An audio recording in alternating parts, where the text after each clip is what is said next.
El Señor esté con ustedes. y con tu espíritu. Proclamación del Santo Evangelio según San Juan. Gloria a ti, Señor. Por la señal de la Santa Cruz de nuestros enemigos, líbranos, Señor Dios nuestro, en el nombre del Padre, del Hijo y del Espíritu Santo. Amén. Amén. En aquel tiempo, muchos de los discípulos de Jesús dijeron: este modo de hablar es duro. ¿Quién puede hacerle caso? Sabiendo Jesús que sus discípulos lo criticaban, les dijo: esto los escandaliza. Y si vieran al Hijo del Hombre subir y bajar de donde estaba antes. El Espíritu es quien da vida, la carne no sirve para nada. Las palabras que les he dicho son espíritu y vida. Y con todo, hay algunos de entre ustedes que no creen. Pues Jesús sabía desde el principio quiénes no creían y quiénes lo iban a entregar. Y dijo: por eso les he dicho que nadie puede venir a mí si el Padre no se lo concede. Desde entonces, muchos discípulos suyos se echaron atrás y no volvieron a ir con él. Entonces Jesús les dijo a los 12: ¿también ustedes quieren marcharse? Simón Pedro le contestó: Señor, ¿a quién vamos a acudir? Tú tienes palabras de vida eterna. Nosotros creemos y sabemos que tú eres el Santo de Dios. Palabra del Señor. Gloria a ti, Señor Jesús. Dos mensajes de la palabra de Dios nos traen hoy los textos bíblicos, de la lectura de los Hechos de los Apóstoles y del Evangelio. Y parece que se opusieran o fueran antagónicos. Los Hechos de los Apóstoles nos narra un relativo tiempo de calma y de tranquilidad de la iglesia naciente. Y cómo en esa calma y en esa relativa serenidad se producen los milagros de los apóstoles encabezados por el apóstol Pedro.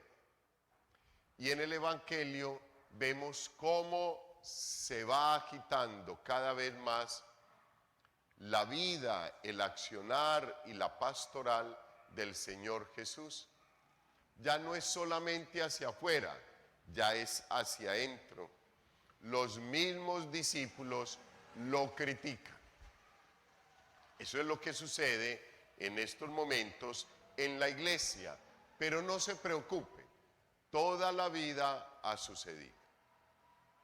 Miremos entonces, hijos, el texto bíblico de los Hechos de los Apóstoles y luego le echamos una mirada con fe, con esperanza y con amor al texto bíblico del Evangelio. Nos dice el libro de los Hechos de los Apóstoles: se iba construyendo la iglesia y se multiplicaba con el consuelo del Espíritu Santo. Maravilloso.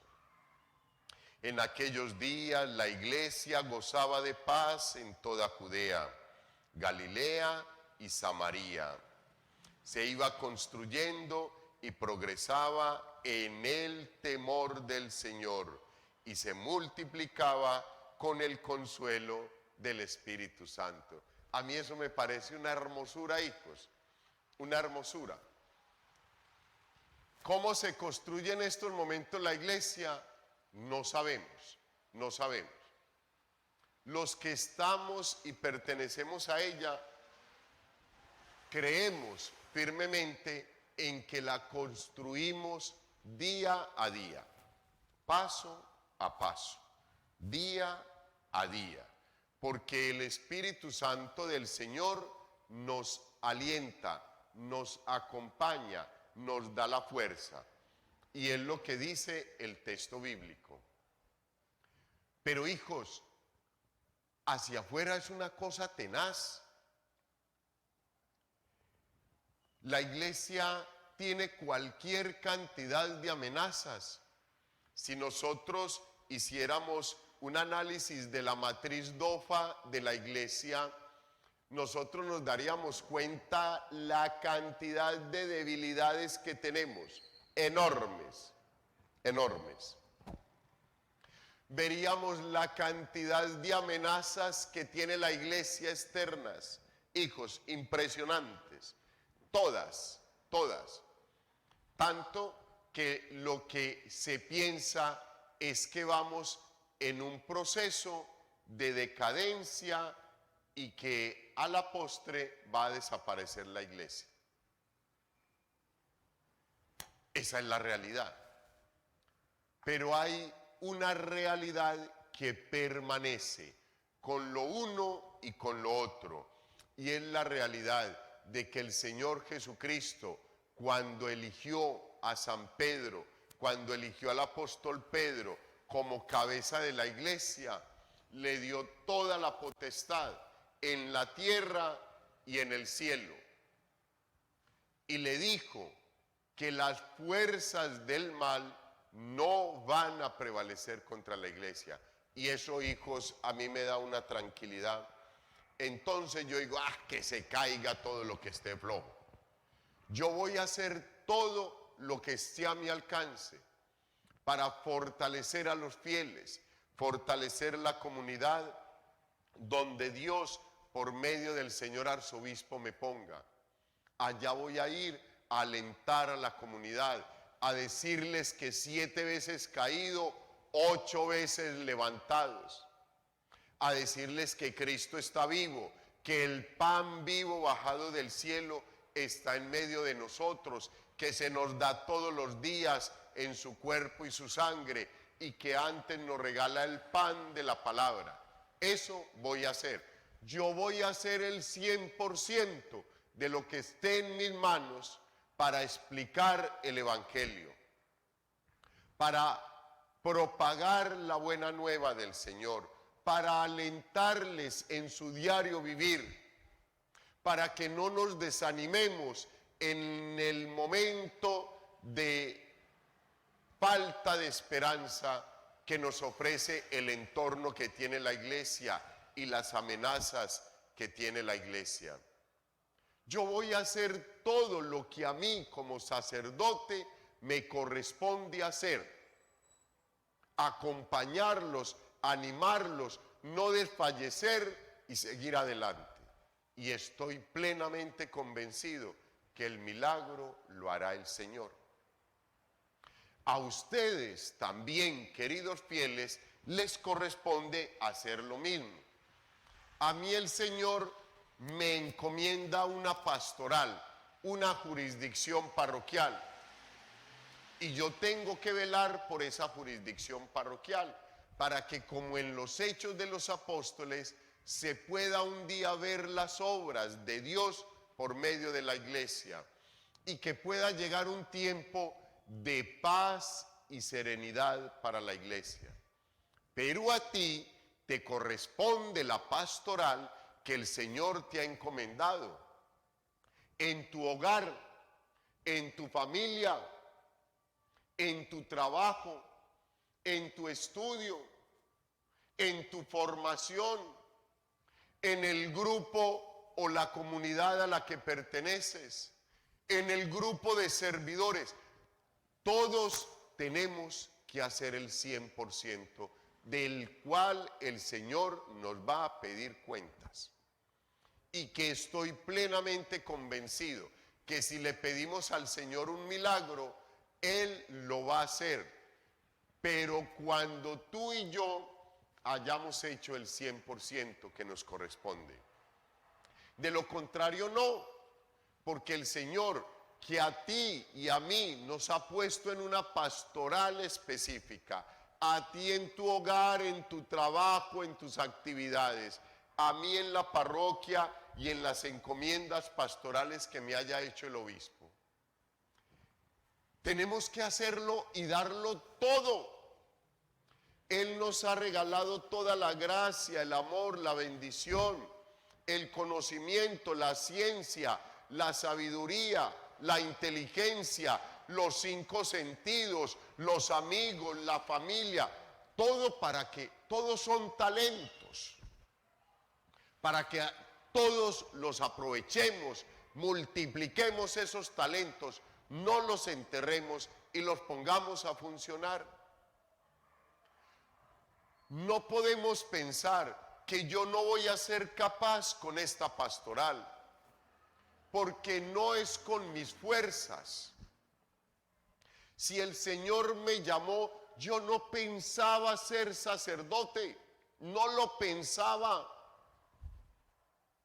20 años atrás yo me soñaba algo completamente diferente de mi vida y el Señor me llama, Él que todo lo sabe, que todo lo puede, que todo lo conoce. ¿Por qué me llamó? Porque sabía que podía ayudarle a construir el reino de los cielos. ¿Por qué te llamó a ti? A la vida consagrada, al matrimonio, a la vida célibe, a servirle a la iglesia, a una comunidad. ¿Por qué te dio la profesión, el carisma, la técnica que tienes? Porque con eso Dios sabe que tú te puedes salvar y le puedes glorificar y le puedes ayudar a construir la iglesia. De ahí es de donde yo en varias ocasiones les he dicho, ¿por qué no disfrutamos lo que tenemos? Y vivimos pensando en lo que tiene el vecino. Lo que tiene el vecino lo tiene para que en la gracia de Dios él se pueda salvar sacando adelante su pastoral. ¿Para qué anhelamos lo del vecino si a lo mejor teniendo lo del vecino nosotros no vamos a saber qué hacer con eso? Porque lo que tenemos es lo que Dios cree, considera que con eso podemos hacer la obra que Él necesita y podernos salvar. ¿Para qué 5 talentos si no soy capaz de manejar uno? Y el Señor lo repartió, a uno le dio 5, al otro 3 y al otro 1. Y ese maravilloso texto bíblico al finalizar dice, a todos les repartió según su capacidad. ¿Para qué nos desesperamos? Si Él da 5, 3 y 1 y a mí me dio 1, es porque con ese 1 me puedo salvar y no necesito los 5. Entonces yo vivo pensando y vivo desengañado, triste, estragado, aburrido, acongojado, lloroso, sin ánimo, sin más nada, porque me dio 1 y porque a él le dio 5. Pues porque con ese 1 te puedes salvar y no necesitas nada más y punto. Y pasamos la vida, hijos, sin disfrutarla, pensando en por qué tengo 1 y él 5.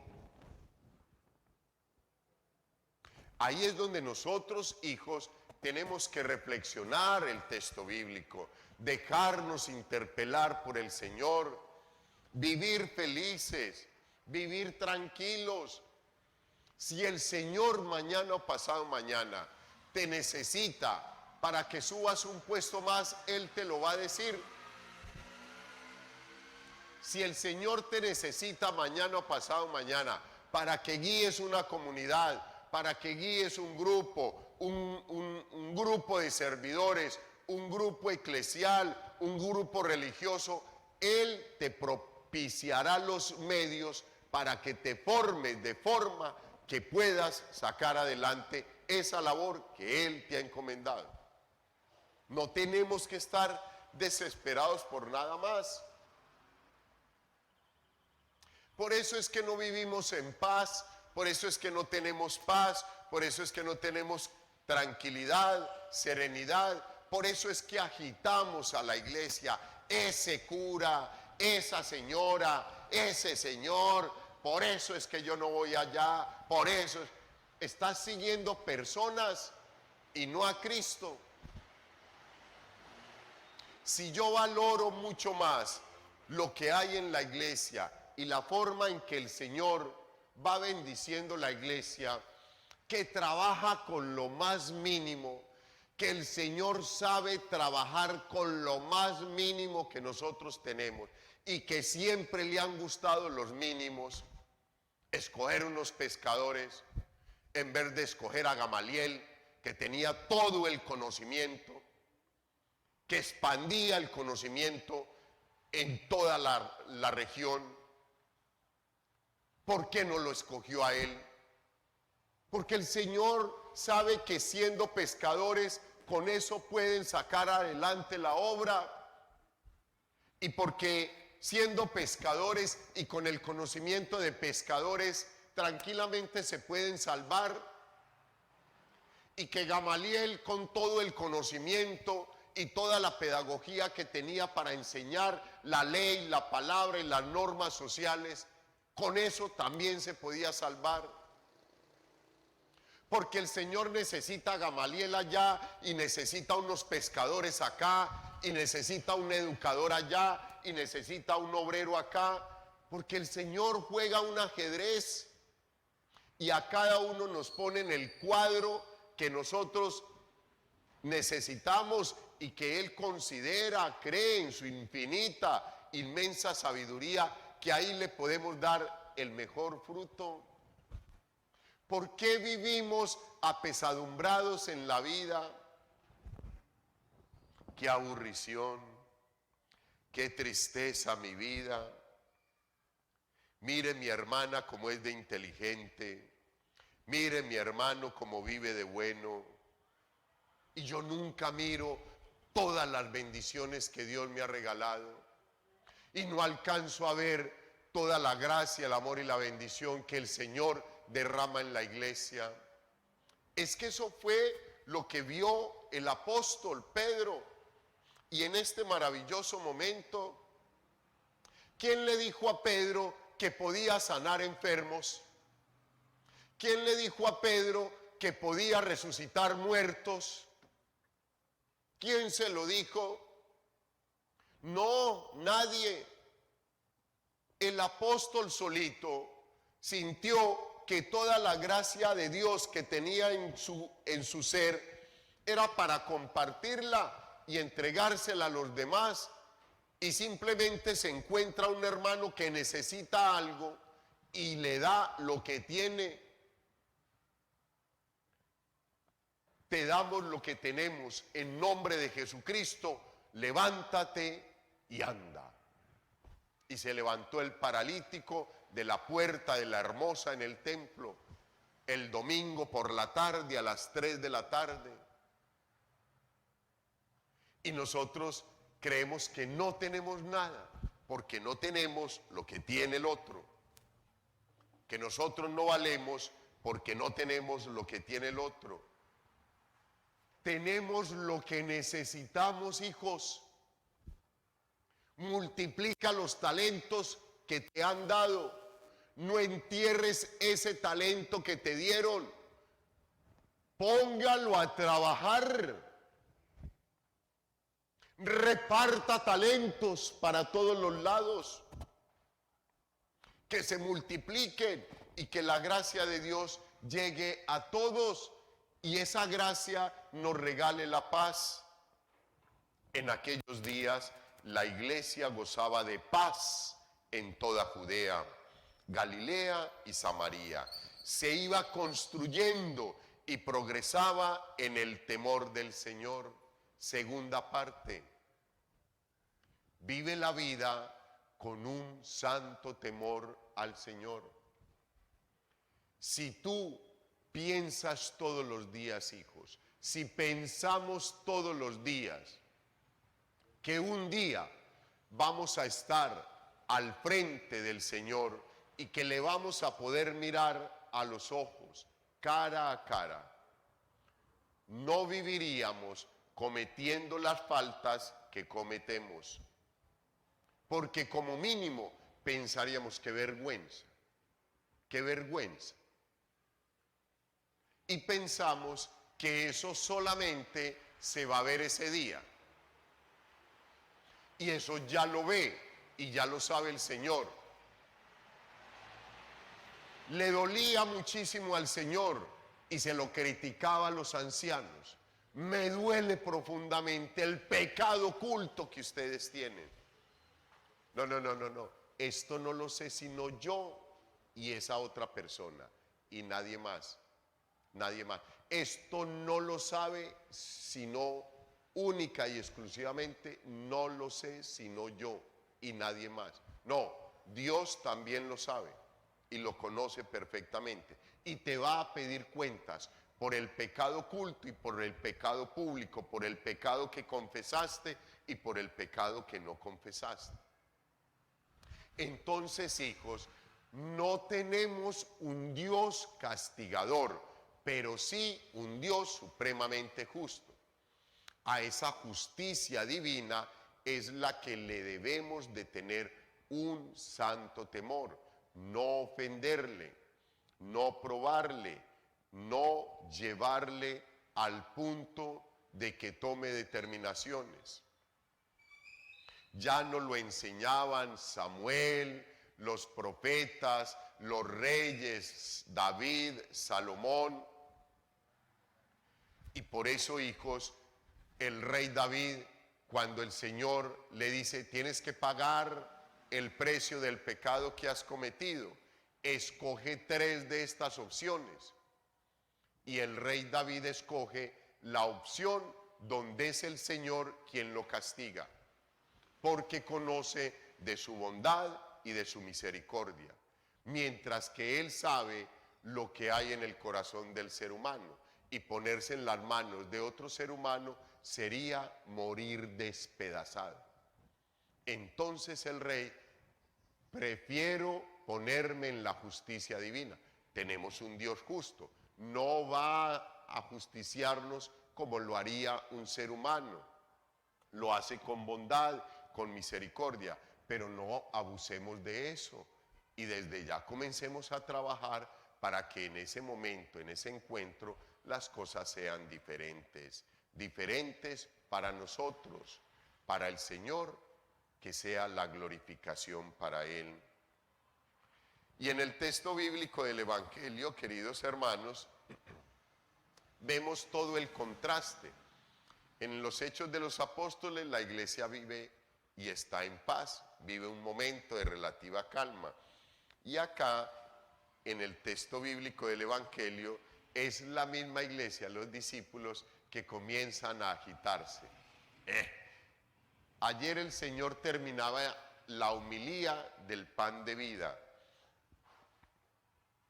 Y hoy, ayer terminaba diciéndonos, el que come mi cuerpo y bebe mi sangre, tiene vida eterna, y yo lo resucitaré en el último día. Y hoy, ¿qué están diciendo los discípulos? Son los discípulos, no son las otras personas. El texto bíblico dice, muchos de los discípulos de Jesús dijeron, este modo de hablar es muy duro, Ave María. ¿Quién puede hacerle caso? No. Que coma su cuerpo, que beba su sangre. Eso no lo entiende nadie. Y seguía, sabiendo Jesús que sus discípulos lo criticaban, les dijo, esto los escandaliza.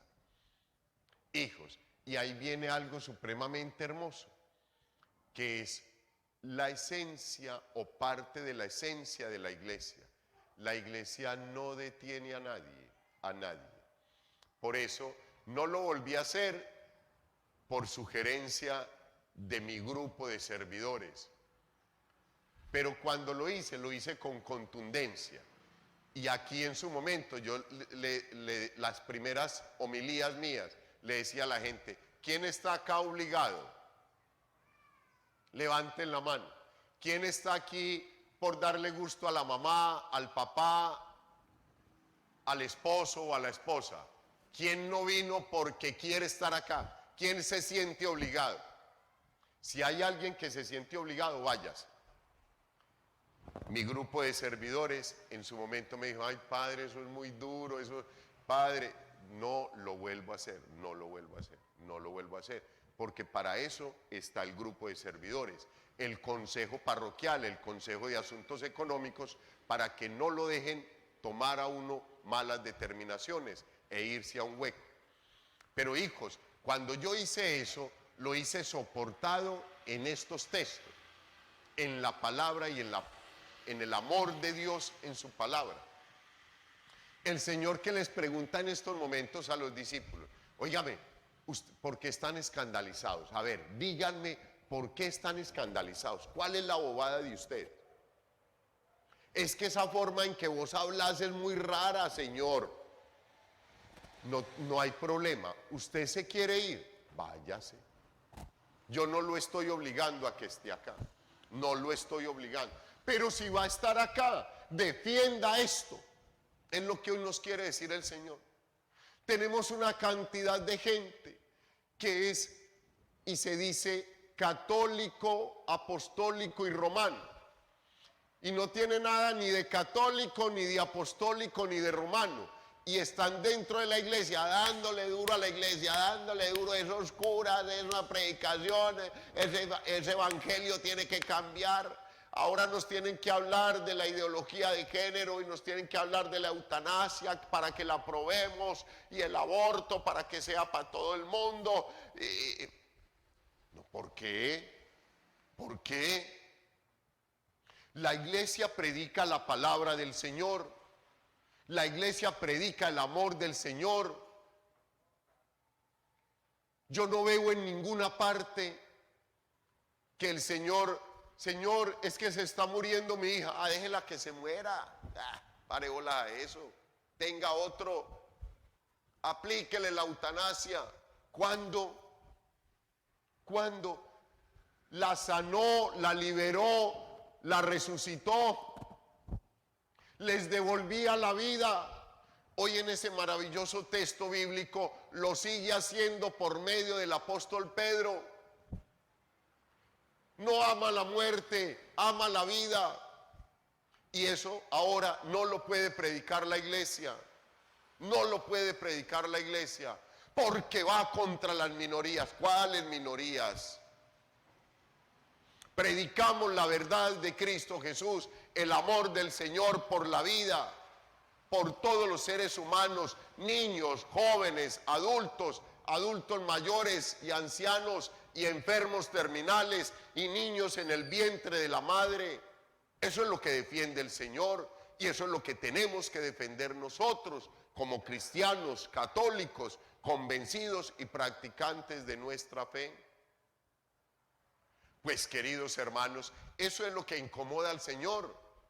Hombre, no hay problema. Usted no piensa y no cree en el Evangelio, no hay problema, váyase tranquilo. Pero déjenos a nosotros gozar de la palabra de Dios, del amor de Dios, de fortalecer la iglesia. Unámonos como iglesia, fortalezcámonos como iglesia y salgamos caminando con el Señor Jesús a evangelizar por las calles.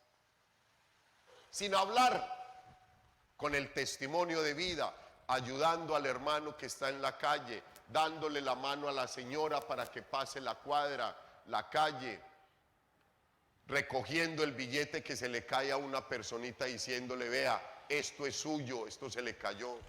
No guardándolo, ay, vea lo que me encontré. No, o sea, cambiar el chip.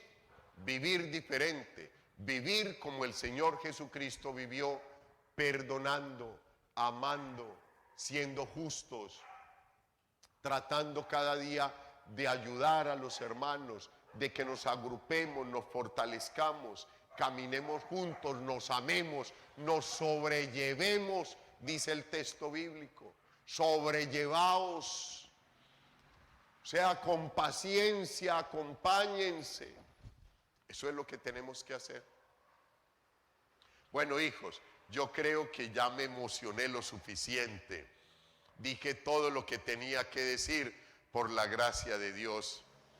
Pidámosle a la Santísima Virgen María que en este maravilloso sábado, donde la honramos siempre con amor en el corazón, nos cubra con su preciosísimo manto. De la mano de ella y de la mano de San José, y en la compañía de este maravilloso patrono que tenemos, el Santo Cura de Ars, podamos seguir caminando con gozo, con alegría y con felicidad hacia ese maravilloso encuentro con el Señor. Y que en este caminar los que nos vean, vean al Señor, los que nos oigan, oigan su voz. Gloria al Padre, al Hijo y al Espíritu Santo.